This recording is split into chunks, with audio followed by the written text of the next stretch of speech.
Hello and welcome to the J Train podcast. That's right. It's a Monday morning. Feel it in your feet. Let it go through your toes. And I want you to bop your head. Just give a little shake of the head. Shake the shoulders. J Train. Every Monday and Thursday. J Train. We take your emails.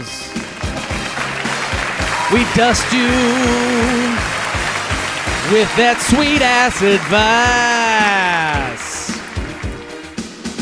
J Train. You come to us with questions. Shelby is on the ones and twos. You think your life is sad, but we're here for you. The J Train podcast, capacity audience virtually here at the Feather Nation Studios. I gotta say, thank you for listening. Thank you for telling a friend. That's how it all works. Keep. That's what feels so good. Make your Instagram story. That is a passive way to tell 200 friends. Feather my nuts. Take that feather. Shelby, have we described how great it feels when they make it their Instagram story? Not lately. It's been a while. See, when people make it their Instagram story and they tag me, that is such a great way to get in front of an audience that I never would have been in front of. And so I get excited. It feels like I went out to a dewy meadow and you are hiding under the brush. You're under the bushes. And big old J Train comes stomping through the forest and I'm searching for fruits and a good tree cover.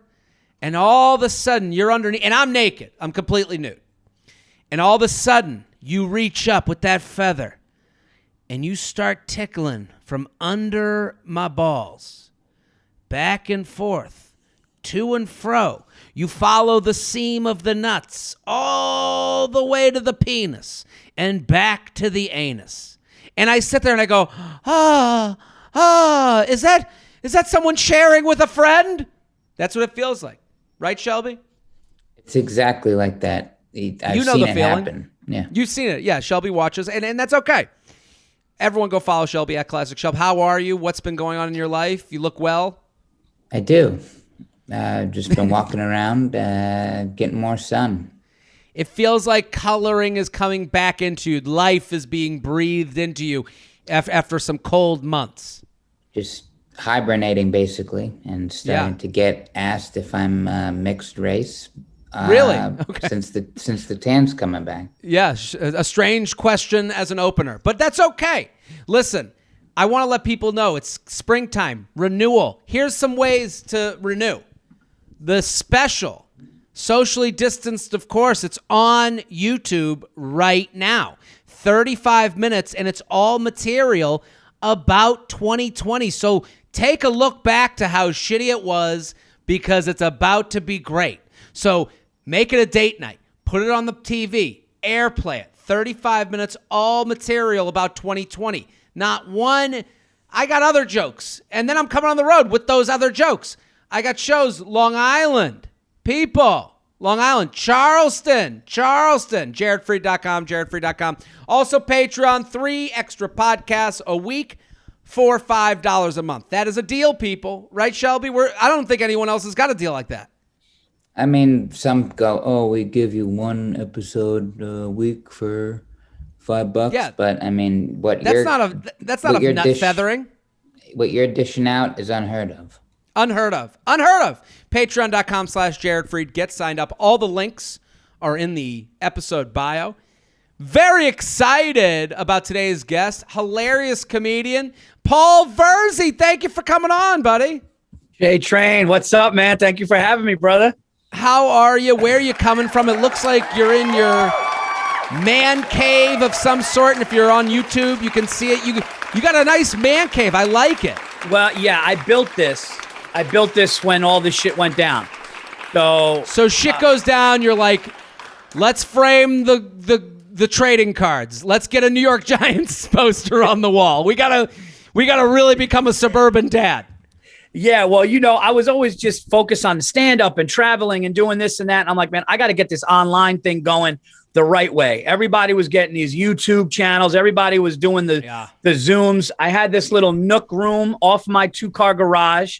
So after I had COVID very early, like right when the week it fucking... Probably the best time to get it if you're not going to die. Yeah, you have sat in the audience here in Feather Nation Studios. Hold on. Tell us your COVID story. Shelby, give him some background music for his COVID story. We know this is very touching. So give us your story, Paul. So, as a COVID survivor. Yeah, well, I was one of the first. Yeah. The week that the lockdown started in March. It was because of the Rudy Gobert. You know Rudy Gobert? Yeah. So you were playing pickup with Rudy Gobert, and he was like, and he's French. I love that fast jazz music came on as I was talking about getting COVID. I guess. Well, tell your story. So, I started coughing. I started feeling the chills. Hey. I started having aches. Well, here's the other thing. You're saying this happened first week of lockdown. It's as if the government came down and touched you with it. Like I would imagine that's scary. It was scary. Hospitals were filling up. Will there be room for me? Yeah, that's the first thought. COVID-19. Yeah, and that's ringing in your ears. And then I'm laying in bed away from my family in the guest room, and I see a Rudy Gobert tweet, and he said, "Just want to give an update. I'm doing okay. Thanks for the fans reaching out, but I have not been able to taste or smell for the last 4 days. Is anybody experiencing this?" And this is before it's a symptom. Yeah. Before it's a symptom. It's not. Before it's not you heard. known. Before people knew that was the deal. Yeah. I go downstairs to my laundry room. It's a true story. I take a spray bottle. You take all the Tide Pods. You're like, I gotta try this shit. Yeah. I spray Febreze in my face, cannot smell it. Wow. Yeah, it's true. My parents got coronavirus. So now I'm going, fuck. Well, so that seems like why wouldn't you go to the fridge? Like, I would want to go smell some strawberries, garlic. Garlic. I did that too. I went Febreze just because I know it's strong right to the nose. Okay. Then I go to the kitchen. Then I tried smelling whiskeys and bourbons. Nothing. Candles. Corona-19. Nothing. And your kids are like, "Daddy, why are you smelling it? You usually drink too much of it." Exactly. Yeah. I wake my wife up 3:00 in the morning and I go, "Babe, I can't smell anything." And she goes, "What the fuck are you waking me up to tell me that for?" Because it wasn't a symptom. Yeah. It wasn't anything. Coronavirus. So anyway, I come to find out that I have it. My wife gets it a week later. She loses smell and taste. I was one of the first, and then that was it. And then I went on the road. Then, we can cut the music. I mean, the most, I would assume that is actually a freeing feeling. When you have it, you're over it. You know what it feels like. You know you're not going to just drop dead one day. Like that's... We did it already. Yeah, we... Well, what it was I was afraid. But you don't want to give it to other people. Like that's a big thing too. Well, once it got to day 8, I knew I was out of the woods. But the first 4 days, I'm going, am I going to wake up and need a ventilator? Like that was, it was literally the first week of like people knowing what's going on. So that was scary. But once I didn't have breathing issues, I was like, all right, I think I'm all right. So that was good. Then you go in the garage, you get out some 2x4s. You're like, man cave time. I've been given new life. I have to take advantage. It's time to get a podcast studio. That's right. Dudes do rock. That is true. Listen, so and with the podcast studio, you have 2 podcasts. Everyone should go listen. One is called The Verzi Effect, and the other is called Anything Better, and that's with Bill Burr. So for anyone that's in the podcast game, if you want another podcast, those are 2 great podcasts. Give us kind of the 1-minute summary for those podcasts. The Verzi effect is just me venting about the world and what I saw in that past week, whether it would be something in sports, movies, socially, just something that I see that I kind of go off at. It's anywhere from like a half hour to an hour, depending on how I feel. Anything better with Burr is kind of, it was supposed to be a sports podcast, which it kind of is, but then we kind of just go off too. And then we try to throw sports in, but it's just me and him going off too. And those are two buddies just like chatting, which is always nice to have, like the consistency of two people that kind of know where they fit into the conversation. Like, the ball busting that's going to happen kind of ahead of time. The number one comment we're getting is the chemistry between me and Burke, because we're such friends, and people say it sounds like me and him are on an hour phone call, and that's really what it is. Those are always the fun podcasts. And listen, all of you can go see Paul. Guys, nothing. Being dudes. Guys being dudes may have taken my signature catchphrase. So I listen. Paul's going to be on the road. You can go to his website, paulverzi.com, paulverzi.com. Oklahoma City, if you're out there, April 1st through 3rd. April 1st through 3rd, Oklahoma City. You ready to do some emails, Paul? Let's do it, man. Let's do it. Okay, so we have some great emails this week. We got to get ready. Vietnamese wedding with a Tinder date. Yo, JT, I'm a 24-year-old American living abroad in Vietnam.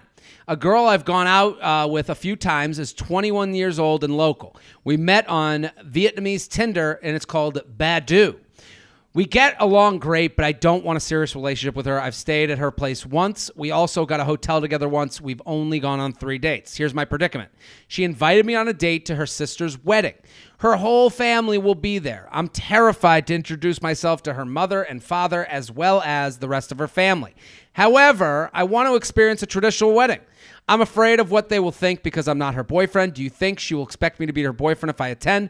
Or is there a way to attend and keep the relationship casual? We haven't discussed a relationship yet. Paul Verzi, what do you think? I think you absolutely do not go to that wedding. And here's why. Because you can't go to that wedding. Because if you go to that wedding and the family meets him and likes him and they're like, oh, he's so good, but deep down inside, he's not feeling it. He's completely setting it up for the only way he can do this is if he sits down with her over a cup of coffee and goes, look, I'll go to the wedding. Like, he kind of sounds a little selfish in a way. He just wants to see what a traditional wedding looks like. It's like, fucking look it up on YouTube or online, unless he really does like her. But I think if he wants to keep it friends and he does not want to take that leap into meeting the family and expectations, you do not go to the wedding. That was my first instinct. There's got to be an Anthony Bourdain episode where you can watch what a Thai wedding looks like. You don't need to use this woman to get like your tourism in. I agree with you. It's a bad reason to go. If the reason is I want to see a Thai wedding, you get it. Two people that are gonna ruin the rest of their lives. Good. 50% chance of misery. So right. I do think, even though this question is very specific, I think we can grow it out to who do you bring to a wedding? When should you go? Sometimes the what are we conversation comes to you in the form of an event.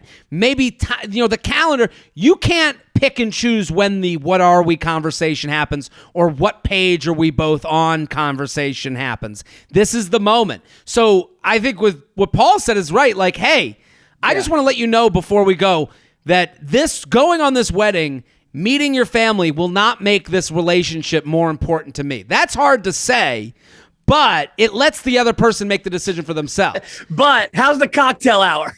Yeah. Is it a cash bar? I don't go to cash bars. I think, but I think this is like an important thing because a lot of people go, I'm not going to a wedding with someone I am not official with. I don't think it's, and this is my personal opinion, I think it's a little disrespectful to the people having the wedding. Yeah. That plate could be, and what do I mean by plate? You do a wedding in dollars. What's that? Play that one again. What was that sound? I think something came up on my phone. Oh, I thought that was a Shelby on the 1s and 2s and the 3s, his phone. Okay, so I would say that like a plate costs $20, $30, $40, depending on how nice the wedding is. So you are counted in a per plate way. So if you're coming, that means a cousin's not coming. That means an argument over an aunt or an uncle is still happening and ongoing. You aren't needed there. So when I'm bringing a date that you're either in a relationship or you're not. And if you're not, then you don't bring the date. Dude, I don't like hockey, right? I don't like hockey. So if you give me playoff tickets to a Rangers game, you're wasting the ticket on me. I don't belong in the Garden for that game. And so, you would say to that person, hey, yes, I just want to let you know this means nothing to me. Right. It would be selfish of me to go, I just want to see how the hockey playoffs are, but I don't care. I just want to see how everything. No, it doesn't make sense. Shelby, we have different cultures in America that takes weddings more seriously than others. So that's a good point. I have no idea how much a Vietnamese wedding is like. Oh, I said Thai before him. I apologize for that. Vietnamese. If that's how that's done. I know there's different cultures weddings in India that go on for 2 weeks. I don't know what others are. I would want more information, and I think that information starts out with this guy being honest about the relationship. Hey, I'm having fun with you. This is casual for me. If in Vietnamese weddings, a casual relationship can show up and you can introduce me to your parents and we can still be casual, I'm down to come. But if this means I'm meeting your parents and we immediately become more serious in your eyes, then I'm going to back out. Unless Vietnamese weddings do go a week and this dude's a raging alcoholic. Then he's like, free booze, I'm in, it doesn't matter. But I think it's important with these wedding things where people go, well, I have to bring whoever I'm hooking up with on the well, you don't have to bring anybody. No. I think it's actually respectful to not bring someone. And sometimes it's a moment where you're like, fuck, the lights just came on in the bar. This is one of those instances where the lights came on in the bar. You're done dancing. Will you come home with me? No, I can't come home with you. That's the moment. And he already said in the email, he said that they already went to a hotel together. They've already done things together. So now doing those things and then going to a wedding, there's no way that her expectations wouldn't be that this is going to be more serious, which sets up everybody for disappointment if that's not the case. The J Train podcast is brought to you by Liquid Death. Are you drinking enough water? Are you? None of us are. We all want to drink more water, but it really isn't that fun. Liquid Death is the solution. It comes in tall boys, in cans that look like you're basically drinking a beer, and you can just crush a 16-ounce water in one sitting. And it makes it fun. You're sitting there with your tall boy hanging with the crew. And I just love what Liquid Death is doing because it's all about getting you to use canned water as opposed to bottled water. Bottles of water are filling up this earth. We only have so much precious earth and we're ruining it with these plastic water bottles. Liquid Death is about death to plastic and picking up a tall boy of water and crushing it. And I gotta say, it is fun. It actually is fun to have a big thing of water that kind of looks like a beer. It just has that look like you should be on the back of a motorcycle, hanging on your hog, chugging it down. And I gotta say, it is good water. That's the thing. And they have sparkling as well. And I've been the reason Liquid Death is now sponsoring this show is because they kept coming up on my Instagram because I love their designs. They have great t-shirts. They have great, just a logo that looks fun and cool. And all of us just want to drink more water. And I'm telling you right now, it's a great way to spice up whatever your next outing is, whatever your next party is, whatever your next socially distanced outdoor event's going to be. Have some Liquid Death there because it changes the nature of the party. Everyone is just a little bit looser, a little bit more fun. You toss someone from across the yard, yo, fresh Liquid Death, and you toss it across the yard. They catch it, they crack it open, and now I love Liquid Death so much that you can get it at 7-Eleven across this great nation. Just get in your car now and buy a case, or even, 2 cases. Just stock up. That's right. Head to your local 7-Eleven right now to pick up some Liquid Death. So that's where you get it. Go to 7-Eleven, Pick it up. You'll see it. It's the water that looks like a beer in the water aisle. And you're going to go, and it just turns up the party. And I love that we're doing it by helping the earth, helping yourself, because you're getting more water than you probably would have if you weren't drinking it at all. And you're helping your party because everyone gets to have a good time. So go check out Liquid Death at 7-Eleven now. JTrainPodcast@gmail.com. JTrainPodcast@gmail.com here with Paul Verzi. He's in Oklahoma City, April 1st through 3rd. All his tour dates. PaulVerzi.com, PaulVerzi.com, PaulVerzi.com. Failing to make a move, a deal breaker? I moved to a new city during the pandemic, started dating again. I've met this one girl who I'm very into. She's stunning. We align on a lot of philosophy and experience. I'm new to dating I'm new to driving to dates after having lived in NYC and being used to NYC dating. This is an important thing. NYC dating, it's I'll meet you at the corner of 1st and 3rd, and that's not considered wrong or not chivalrous. Like, you know, all of those are okay. Hey, I'll meet you here is okay in New York City. I would assume out of New York City, where you have a car, hey, I'll pick you up at 8 is a different story. There's no pick you up at 8 here. You don't think? Oh, no, not in New York at all. No, it's I'll meet you at blankety blank. New York New York is like fake dating, though, because you could get there early, have a drink, then you're buzzed. She gets there. The party's clearly already started. It's like unorganized. Oh, my friends are over here. Like, it's not a real structure. Driving somewhere, getting in a car and actually driving 20 minutes on the highway to go, that's a date. Yeah, New York allows for casual to be kind of built into your date. But I would also say in the world of... Yeah, I'm outside. Like in the world of Uber, though, Uber kind of changes the game a little bit because you can go, hey, I'll meet you at whatever restaurant. But it is, we got in the Uber. I spent money on the Uber. Like, that does become more a part of the math, I would think, outside of New York, where, you know, Subway, Uber is kind of built in. You just assume it here. Yeah. I had a good first date with a... That is all these outdoor dates is like the problem with NYC dating right now. Like, I went out the other night with Jess and we were sitting on the street and just that horn is just going off, just like, hey, it's really good to be here with you. Hey, so where'd you go to college? Ambulances going by. Yeah, it's just a shit show. We had probably half ambulance siren, half, you know, regular conversation. It's funny when you try to say like, something the Staten serious. Island ferry is coming. Is your mother still sick? It's the COVID? What? Do I feel sick? Who?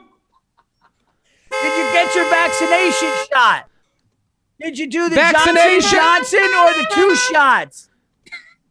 I'm on the 2nd dose, but I actually don't believe in vaccinations. I actually don't believe in COVID. Yeah, that happens as the horn is going on. Yeah, he said something about how he believes in COVID. It's good to be on the same page as someone. I had a good first date with a girl and just went on a second date that I think went really well, and we texted the night afterwards. I dropped her off after our second date, gave her a hug in the car when saying goodnight. On her Hinge profile, she says she wants someone who takes the lead. A combination of feeling that connection, past relationship experience, and thinking she's stunning has led me to want to be more respectful and not want to make a move because I'm sure guys are always being forward and aggressive towards her. That's an interesting take. Mm-hmm. I understand what he's saying. It makes it sound bad. Like, I think what he's saying is in the land of right, but a combination of feeling the connection, past relationship experience, and thinking she's stunning led me to want to be more respectful and not want to make a move. Like, no, you're feeling out the situation. Like, I don't think he's being more respectful than any other woman in his life, but he's feeling something different, so he's maybe acting a little bit more what he thinks she would like more. It's not that, like, the idea of more respectful, I don't know if that's really the way he would want to word that. I think that he might feel something on this one, and he's like, oh shit, this is I need to kind of play my game a little differently here because it's more real maybe. And he's trying to zig while he's assuming that other guys have zagged. I would say that's a mistake. You have to do what feels right for you. And again, he says more respectful. I don't think you're acting more respectful. I think you're being more thoughtful of how you're being perceived on different things you might be doing on these dates. So he says, am I overthinking things, and should I have already made a move, or is this the way things are playing out okay? And do girls appreciate that type of respect? Like, yeah, I don't think... what do you think? Like, to put this in the words of respect, like I would hope to assume, and listen, I'm not saying that animals and assholes don't exist, but I try to live at someone's word of like, hey, I've always been nice to the people I've gone out with. I think he's thinking too much down, like 7 steps ahead instead. What do you think? Yeah, I think anytime anytime you try to piece together what you think she wants, and anytime you try to play chess like that in your mind, you're not really being 100% yourself. And I think that the women, and this is, I'm married now 13 years, but when I was dating or whatever, I just think being yourself and going about it the way that you normally would and being honest, she's either going to take that for what it is or not. At some point, the check is going to come where you have to be yourself. And then you don't want it to be down the road. And he writes, I didn't want to let it drag out and have her think I'm not as interested as I am. Her Hinge profile says she wants a guy to take the lead, and I usually do. I just have felt something different with the situation. Any thoughts, insights would be greatly appreciated. We're going to have some time apart for Thanksgiving. So this was written way back when, and hoping it works out for a third date. I also don't want to build this up into something big, which I clearly have in my mind to a degree. And then he wrote back afterwards, I also saw tonight that she recently updated her Hinge profile, so I'm thinking I need to take the lead. Any advice would be great. Like, to me, his idea of taking the lead and not taking the lead, combined with the respect thing, I think his perspective is off. 100%. I think this guy is clearly overthinking it and needs to just, if he likes her, just to act accordingly that way. That's it, man. Like, if he's also letting someone, sorry to interrupt, but also letting someone, like, I think maybe the change isn't being more respectful, because I would believe that you've been respectful in the past, but to be vulnerable. Hey, I just want to let you know, like, I've had a really good time with you the last couple nights. I've actually really wanted to kiss you, but I'm not really sure. I'm really a little bit in my head about it, because I am enjoying my time so much. So I just want to let you know. And listen, there's some people that would hold that against you if later on you don't want to be with them. They'll go, well, why did you say you were so into me? It's like, well, I was into you then. Like, I think acting vulnerably, acting honestly, you might see that as like, well, she wants someone who takes the lead. No, she wants someone who is themselves and knows who they are. Yeah. Yeah, like, I think that if he really did what you said, where he was, he's got to loosen up. Yeah, if he would just like relax like that and just be like, hey man, I'm really into you, and like, like, I was always, but see me, I was like too honest. I was the type, dude, I like made out with my wife when we dated and told her like I was going to marry her. Like, I went a little too hard, but that's just because I liked her so much, and that was my personality. Wait a minute, you told her right away? You were like, I want to marry you? Well, I knew her from prior. I knew her for years, and I told her at a bar. This is a true story. I told my wife at a bar while she was in a relationship and I was in a relationship, I was going to marry her 4 years before I started dating her. Wow. So we have to talk about that. Yeah. So I have a lot of questions about that. Were you drunk? No, I got to the bar. I was drinking. You want to know the crazy thing? I saw my wife. Now, all right, this is crazy, Jared, but you know what? I'm on your show, so I might as well tell you. We talk dating and relationships. This is what people want to hear. Especially, how long have you been married now? I've been married now 13 years. So this is hypothetically working as of today.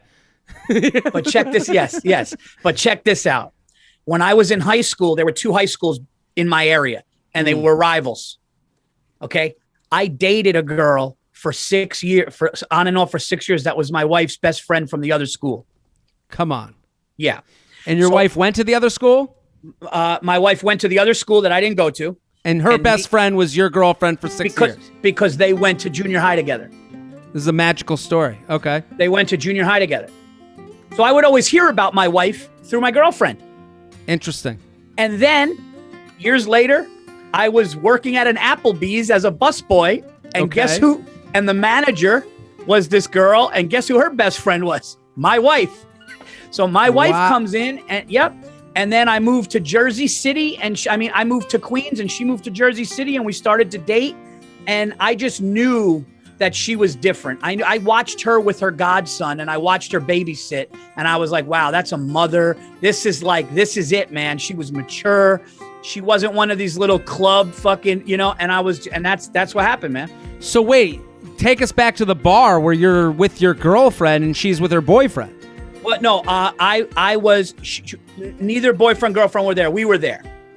So you're there for like another event, a hangout, friend? I'm there for hanging out with my buddy, and I see her there drinking, and I know she's in a relationship, and I'm in a relationship. And I looked at her, I said, I'm marrying you one day. I said, you're the person to marry. You're not the person to date. What Sylvester Stallone movie were you in? Like, what do you...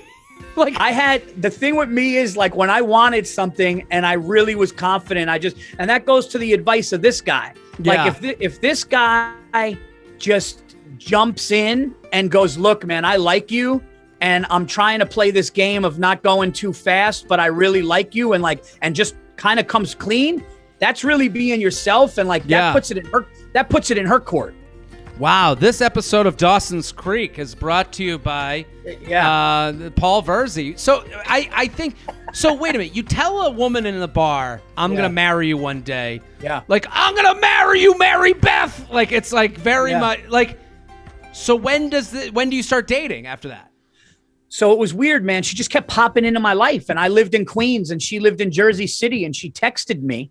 Because she had my number from, years ago. And she just said, hey, maybe we'll go. But she didn't want anything more, which was weird. So for 5 months, I tried like going out, kissing her, making out with her. We would go drinking. And she kind of was just, hey, I'll drive you home. No, I'll take the subway. She wasn't. And then I know this is an uncomfortable question, but do you think she was like kind of shedding other people? Is that? Yeah, maybe. Yeah. Like I think she was definitely, she was kind of feeling out if she was going to date somebody from work. I think she was kind of going out to drinks with coworkers and stuff. She lived in Manhattan. And then I'll be honest with you, one night, my older brother and I were going to a movie. We're going to see that Chris Rock movie, Head of State, where he becomes president. Okay. And I just said to him, I go, man, this girl that, that I knew from years up in high school, like I said, she's just like playing hardball with me. And like, I said to him, I go, it's kind of bugging me. I said, like, she's giving me mixed signals. And I'll never forget my older brother goes, Paul, it's her loss, dude. What are you worried about? And I remember like when he said that, I just go, yeah, I go, let's go to the movies, have a good night. If it doesn't work out, and I had started doing stand-up at the time. I was in my early 20s. And all of a sudden I got a text message that weekend, the weekend that I mentally let go. I got a text message from her and she goes, I miss you. And that changed everything. And you're like, there we go. The dudes are really into this story. Yeah, I guess at that point you go, okay, this is me. You miss me. I have to be myself and go with this as me. Yeah, it's like, listen, I've been trying to we've been going to movies. We've been getting drinks. You're clearly just want to be a friend. I'm trying to be more. And now I'm done. Done. So now I'm going to go and I'm going to do it. And I don't know if she felt that. I don't know what it was, but something happened where she was like, oh, and then that's it. And now she's been my wife for. That's it. The J-Train podcast is brought to you by Feels CBD. I got to say right now in my life, I'm feeling stress. I'm feeling anxiety. I think much of that is due to the state of the world. I think a lot of people are in the same boat as me. I hear it from friends and family, trouble sleeping, trouble getting to start your day. And something that's helped me is I've made Feel CBD a part of my daily routine. If you feel a little anxious or just can't fall asleep, you're not alone. We all feel that way, and that's why you should try Feels CBD. Feels is premium CBD delivered directly to your doorstep. If you've never tried CBD before, let me demystify it for you. It will not get you high. It just makes you feel a little bit more relaxed and nothing more. There's no high hangover addiction. Feels gets to work fast. Just put a few drops under your tongue, and boom, you'll be feeling the difference within minutes. If you've never tried CBD and are a little nervous, Feels is a great place to start. I was unsure about how much to take, but Feels makes the dosage very clear. I recommend starting with the lowest dose and then working your way up until you feel a little bit better. And if you're not sure, they're going to hold your hand. This is my favorite part about Feels, is they have a hotline with real humans you can call anytime. That, for me, that was important because the idea that someone can walk you through it, give you some answers, answer any question, because no question is a stupid question when you're putting something in your body. Once you add feels to your life, you're going to want to make it a regular part. I have. So sign up with Feels so you get it delivered every month. You'll save money on every order.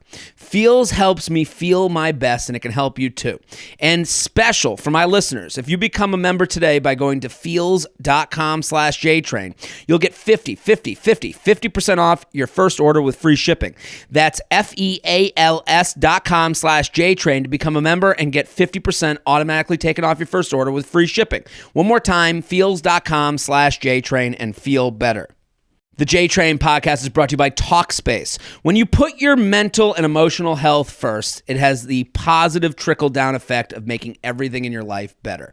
I'm going to tell you right now, mental health is so important right now. It's on the top of everyone's mind because right now we're going through something. We're all going through something at the same time. The pandemic has affected all of us in many different ways. And when you have a daily reminder of the world is a little off, a little bit scarier, you start to feel it in your head, and I'm there with you. I have felt more anxious than I've ever felt. I've mentioned on past podcasts that I've been getting panic attacks for the first time in my life. It's all really new to me, and I'm sure if I'm feeling this way, some of you are having these moments too, and therapy can change your life for the better across the board. Enter Talkspace online therapy. They are here to give everyone support because we all need it right now.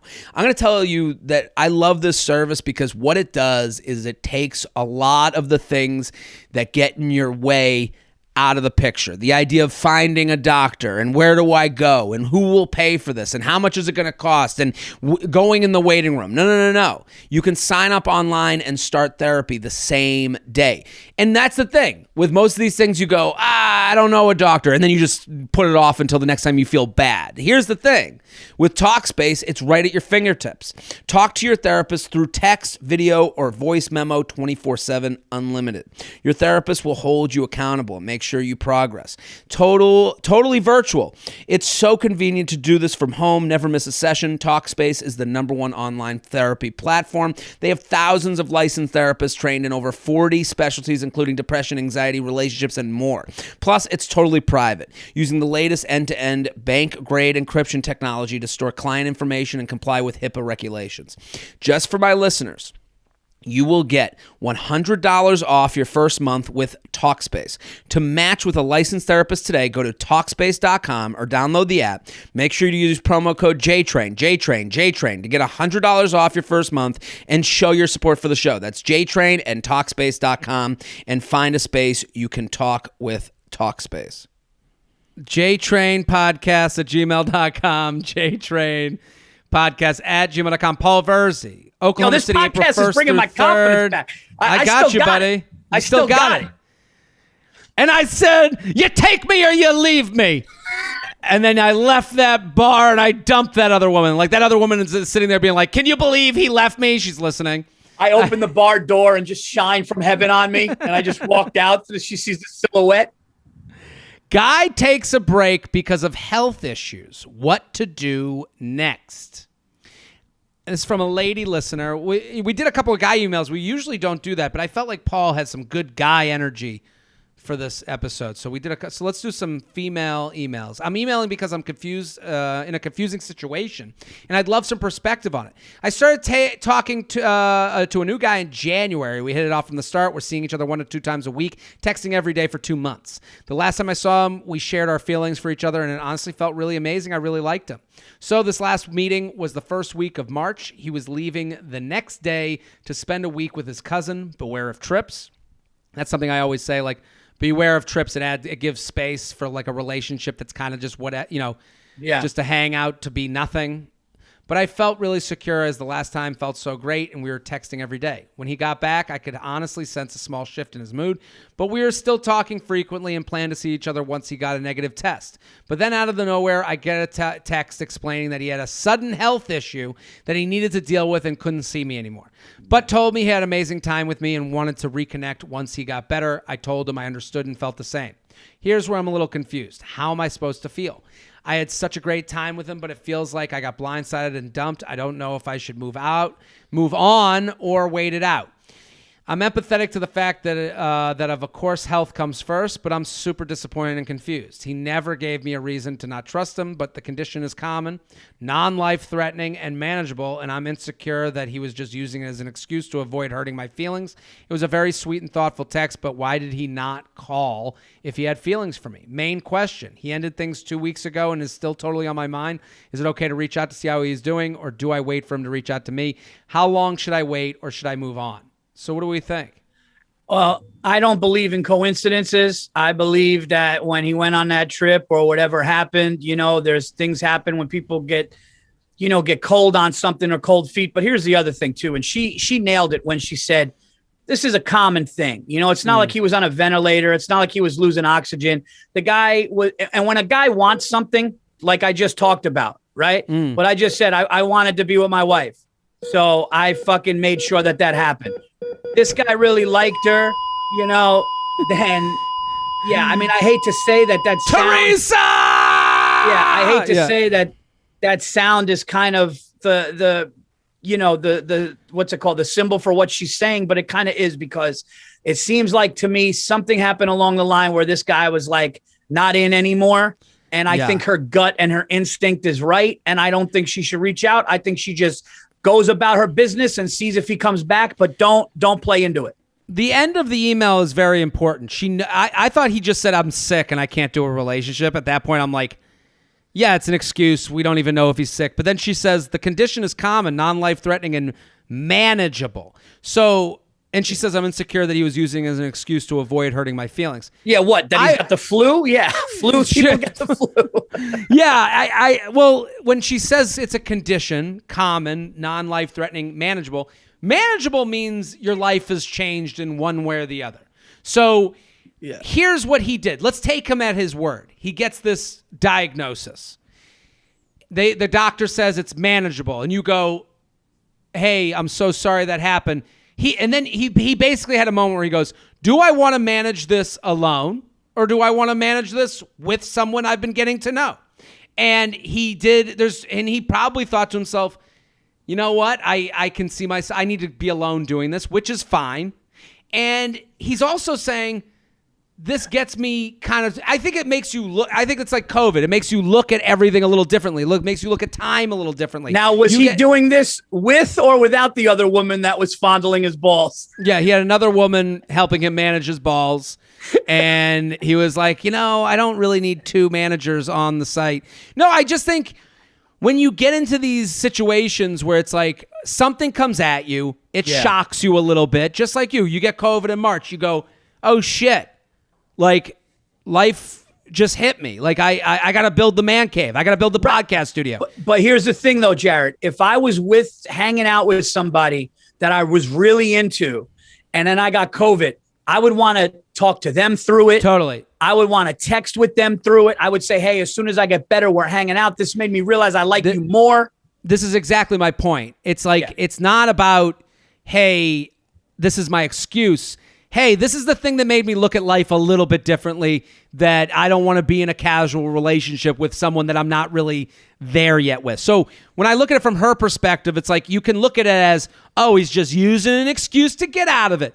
Yeah, some of that might be true, but also it's him going, this isn't the match for me, and that's why she needs to go, for her, she says, should I reach out to see if he's doing okay?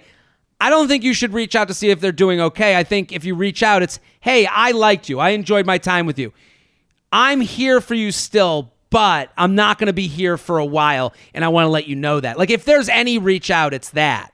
Because when you make it about, hey, are you okay? Then you can get like caught up on the false pretense of him being nice and, oh, I've been dealing with this and I'm getting better at this and the medication is good. Right.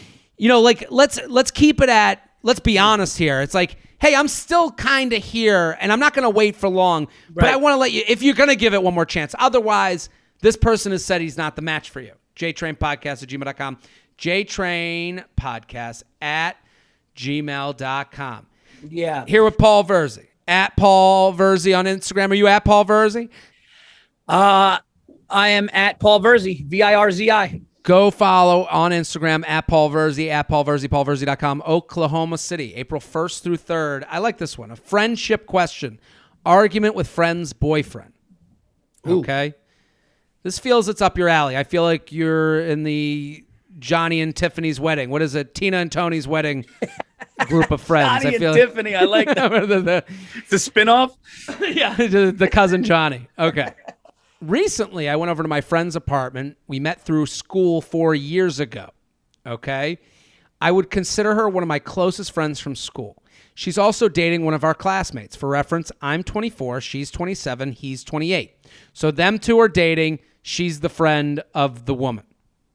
Her boyfriend and I were discussing his intentions to apply for a job in the same city as her. In parentheses, she writes, all three of us are graduating this year. My friend often discusses it with me, and I know that she wants to apply for a job in the same city as him, but he does not. When I first brought the topic up, my friend said, yeah, are we going to apply together, to her boyfriend, which I interpreted as it being okay for us to discuss the topic. Well, I think that's quite an assumption this person has made. Yeah, I do too. I don't think that if you know that there's a hot button topic and you're just showing up to their house to hang out, why bring that up? Well, I guess it's the woman, she brought it up to her boyfriend. Yeah, we're going to apply together. Like, to me, that's a moment, if you know it's a hot topic conversation, that's a moment to pick up the popcorn. It's not a moment to be like, oh, we're talking?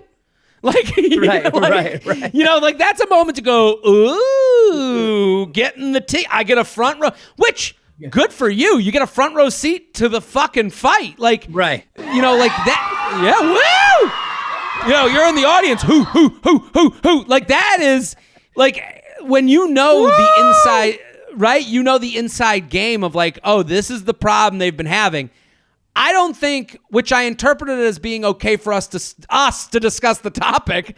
No, it's okay for you to. I would say when she says it in front of you, it's okay for you to witness them talking about the topic, not us, right? Right.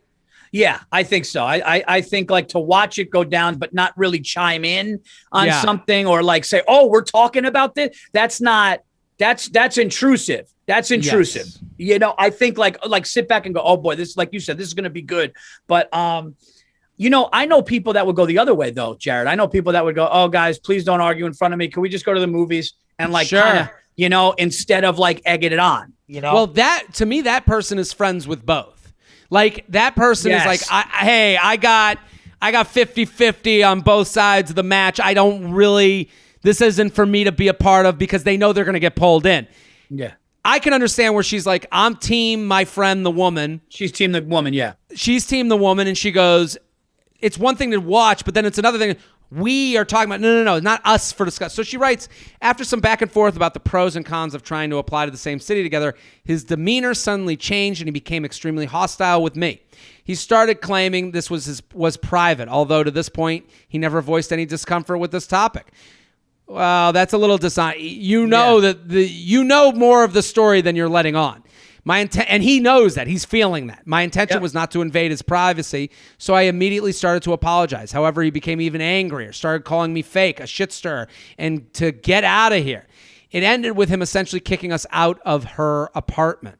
That's weird, out of her apartment.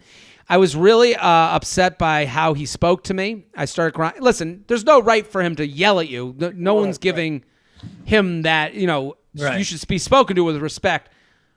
I would say that comes from him feeling cornered in an argument he knows he's going to lose.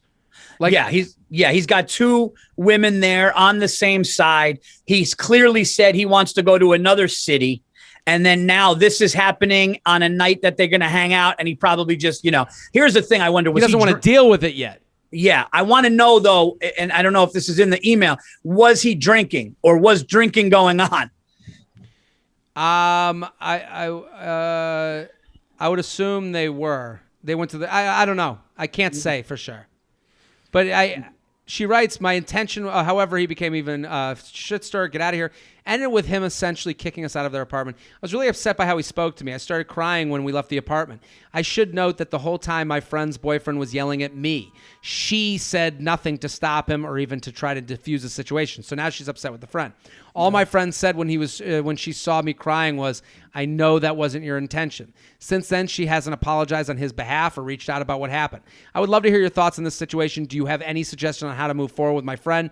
I'm hurt that she did nothing to stop the way her boyfriend was talking to me and that she didn't even say anything about what happened. So I get what she's upset about. Yeah. This is tough because, listen, no one should speak to anyone in a way that, is mean or angry and maybe makes them feel fearful, like that they're going to be in harm. I don't feel that was the situation here, but I would also say your friend is equally in as an uncomfortable position as the guy is, because the friend also knows this is a hot button issue and knows that when your boyfriend calls her a shit stirrer, that means their boyfriend knows that you have more of the story that maybe was personal to the relationship. So now the girlfriend feels outed. Yeah, and you know what sucks about emails, Jared, is we don't know the tone. Like the email says the story, but we don't know the tone of how it went down there for him to get that mad. How she said, "Oh, we're talking about this," and all of a sudden he feels ganged up on, or did she say it very innocently? That's the thing too, Yeah, those are all good points, and I think I think I think she has to go to the friend. I think she has to say to the friend, I think she has to own a little bit, and I'm not saying like I do believe you shouldn't be yelled at, but you have to own that, hey, I used information that you gave to me to kind of join forces with you, and it might have not helped you have the communication with your boyfriend about the cities you're moving in the best way, and I apologize for that. But yeah, you sat there and just had your boyfriend talk to me that way, and you haven't apologized. You haven't had him reach out to me. I feel that you kind of left me. And you started it. And you started it. You started to talk to your boyfriend about something that was a hot topic in front of me. Sure. And me being your friend, having your back. Yeah, and I made the mistake of following your lead. Maybe I followed your lead in a way that you didn't want, but when you bring it up in front of me, you kind of leave yourself open to that. Yeah, I think that's a great point that she started it. I never thought of that. She started it in front of her to make it, and they're clearly on the same team. Mm-hmm. So I think that for her to take the lead with it and then never apologize for the verbal thing that happened to her, I actually am kind of on the side of the now listen, the one thing the email, the one mistake the emailer made was, "Oh, we're talking about this now." That definitely put him in a corner for 100%. Yeah. But that doesn't mean someone should be mean or whatever. No, it doesn't mean somebody should get kicked out of the house. And it also doesn't mean that there should be responsibility taken off her friend who goes, "Hey, are we going to go to the same place?" Like, why do that? Like, when there's 3 people from the same school hanging out, why bring that up there in front of her? Yeah, it's and so you've actually, what you've done is like, hey, you basically been like, let's go on the tour, and then you didn't even lead.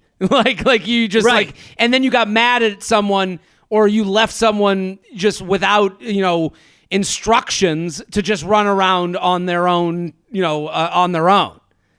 Yeah, that would be like if you said, "Verzi, come to my apartment, but listen, I live with the booker of this comedy club, and we're having issues about like who he's booking or she's booking." And then I go into the house, and then all of a sudden you were like, "Hey, is someone still getting booked?" And I go, "Oh, we're doing this." And it's just like, no, like I would never, you shouldn't have started it, but I wouldn't say that either. Yeah. So, there's some fault to be kind of spread around, but also we only got here because she brought us here.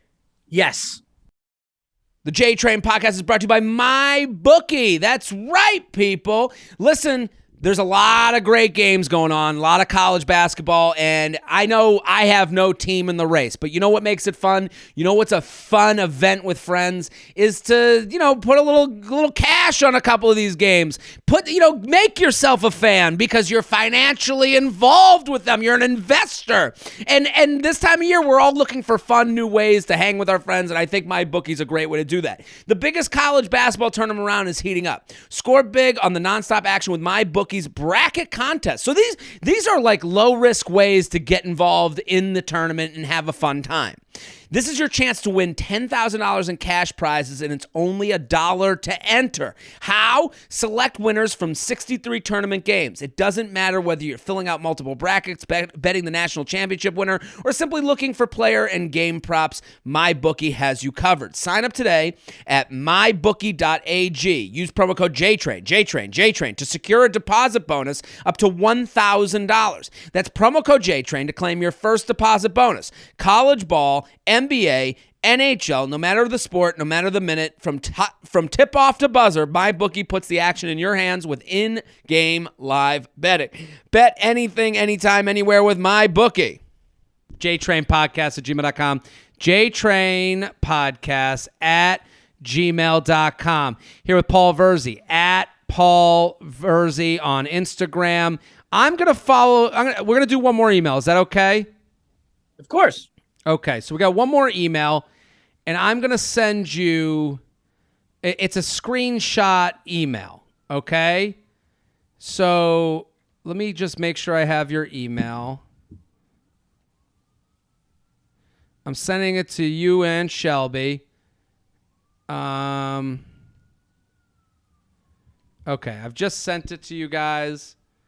This is an old one. We're going back through the inbox because I need some more screenshot emails. If you got them, jtrainpodcast@gmail.com, jtrainpodcast@gmail.com. We need some more screenshots because I got a ton of emails here. It's just this is a little bit of backlog, and I got to clean out this inbox.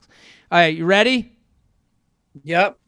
This is called Ghost Resurrected, and it's from October, so let me make sure I'm upfront about the timeline here.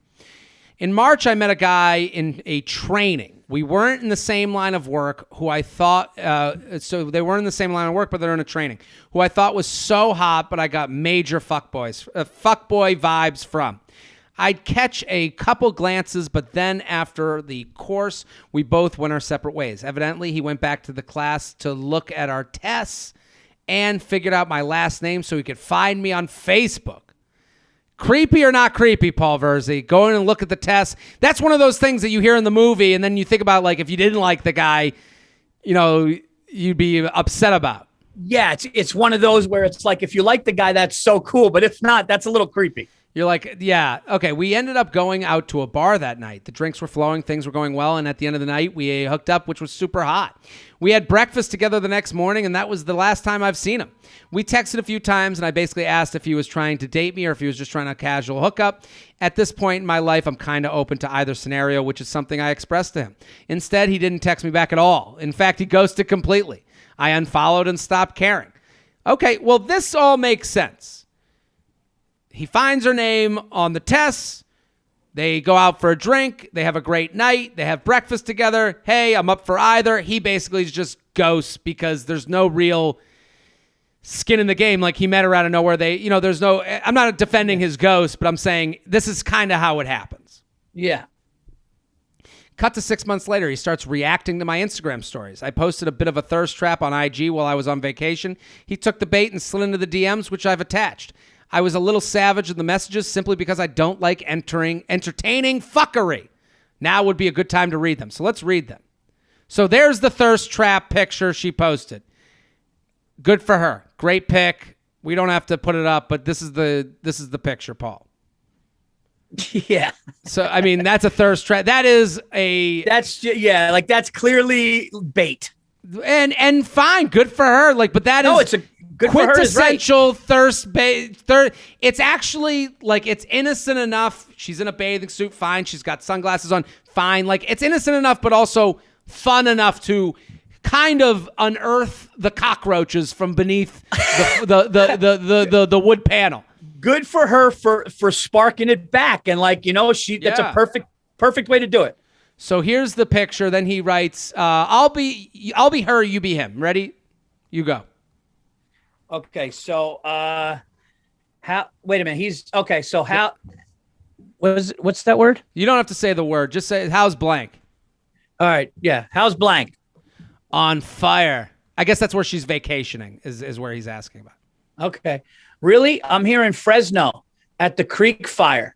I've been working 38 out of 40 days. How's Coast Guard? Do you really care? What's up, Bruno? What's your intention here? Like, we don't have to small talk, laughy face emoji. I like where she's coming from.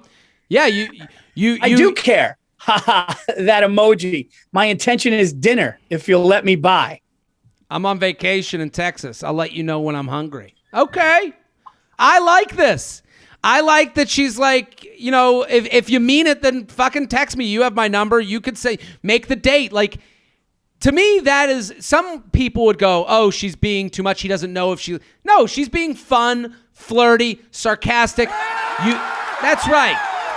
Yeah. I love everything that she's doing because she's letting him know, like, she's letting him know, like, beware of the dogs because I am aware of the type of shit you do.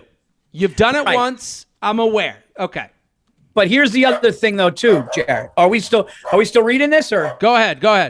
All right. Good to hear you're still traveling. This COVID, which got way bigger than we ever thought. COVID shit.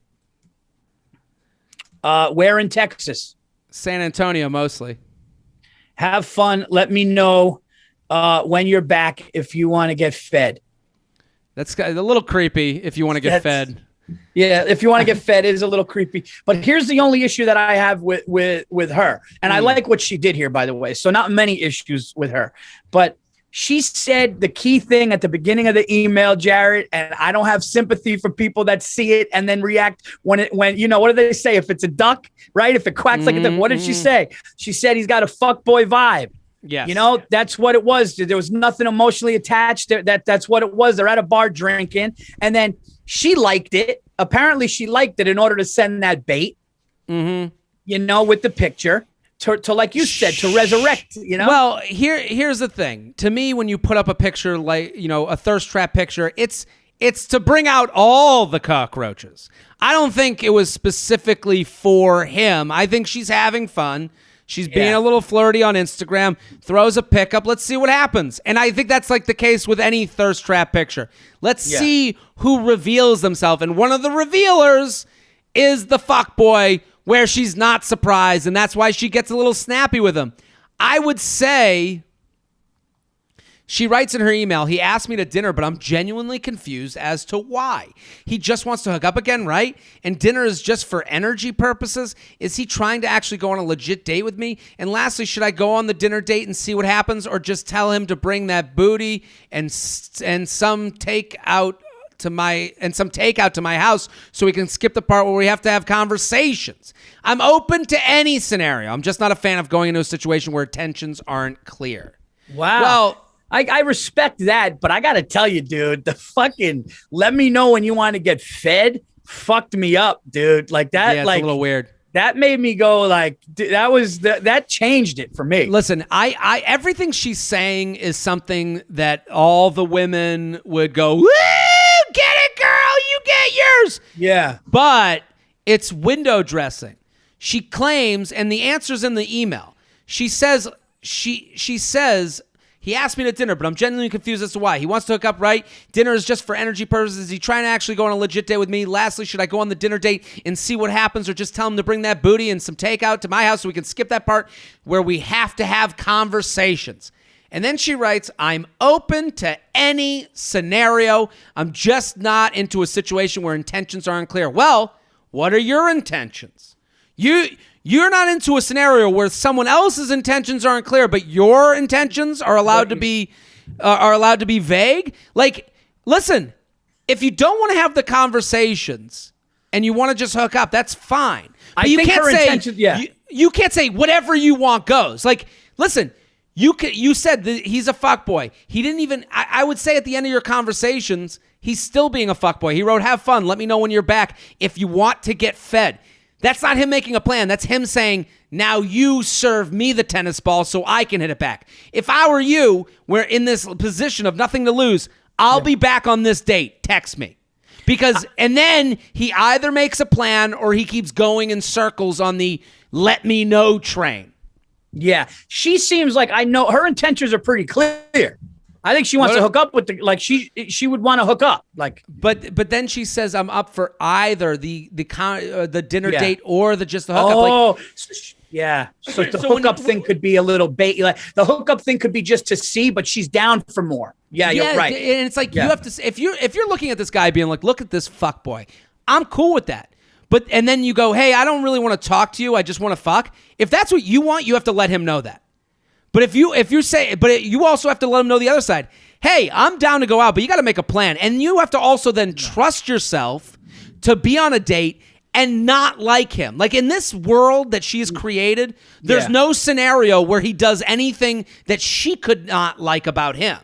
You have to be able to spit out the food that you don't like. If you're just going to eat everything, then he's going to take advantage of that. So like, if you say to him, hey, I'll get fed when you make a fucking plan, and then you give him your number, and then a plan comes, you go on that date, and you go, oh, this guy's just like here to have, this conversation's boring. It's so boring, I don't even want to fuck him. Good, then don't. Right. That's okay. But like the idea that you're going to be told, and again, I understand safety is a big part of this, but the idea that everyone's going to tell you their intentions before going through with any type of plan is fraught. That's not going to happen for you. You're going to be disappointed. So you need to have your own taste to be able to say no to people that you go on dates with. Yeah, and I got to be honest, dude. I watch a lot of Forensic Files and crime shit, and this is like she's like a prime person who like invites them from wild shit. Yeah, because like with the picture, I mean, obviously, I hope obviously that would never happen, but with the pictures and the I'm down for whatever, or what are you getting at? That can be bait, not just for normal dudes, but that can be bait for some really fucking weirdos. Well, that's why give a scenario where you're in public, where you're and they've already hooked up, so like I understand she probably trusts him more because they've already been together. But like again, it's okay to say I would go on a date with someone that I would also fuck that I don't want to be ghosted again by. Like, it's okay. Like, and I think she's looking for all or nothing. And a lot of people get in that scenario where they go, we're either one night stand or we're together. And it's like, you're going to find that most men want the thing that's in between those things. And that is what fucking sucks, because you know, a lot of people don't want vague relationships. And this guy seems like he wants a vague relationship where he can come and go as he pleases. And it sounds like that's not for you. That's why I would even say to you, let's assess what you want. And if what you want is, I want dates, I want someone who's not going to ghost me, then this guy might not be the guy. Probably not. No. And the fuckboy vibe that you got at the beginning was your gut being right. You know, your gut was right. And it seems like you might want something more than what your gut was telling you. You know, like you knew what it was. You knew what it was, but maybe she liked it. And maybe she liked him more than she thought she was going to. Mm-hmm. And what she's trying to do is she's trying to say, oh, fuckboy vibe, but maybe we can, and then having fun with him in a way to see if it could happen again. That's kind of what I'm in that scenario, you can't, the same thing will get you the same outcome. And you have to start giving a little bit of, you have to start showing what you need, your standards. And hearing a no is as good as hearing a yes. Yes, I'd love to go on a date with you. Let's do next Tuesday at 8. No, I don't want to do a date. Okay, now I know where you stand. JTrainPodcast@gmail.com. JTrainPodcast@gmail.com. Paul Verzi, thank you for coming on. This is fantastic. Dude, no, I had so much fun, and you made me realize how much of a married father I am. Go follow Paul Verzi on Instagram @PaulVerzi, paulverzi.com for all his tour dates. OKC, April 1st through 3rd. Shelby, thank you for coming on. Always a pleasure. @Classic Shelb on everything. No, thank you. Of course. I'm Jared Freid. Every Monday and Thursday. Keep spreading the word. We'll be back next episode. Boom. Don't forget to like the video you just watched. I have many more. Subscribe to the channel right now. like and subscribe, like and subscribe, like and subscribe, you fool. There's even a bell you can click to. Now you've got your week set Monday through Friday. I'm here for you.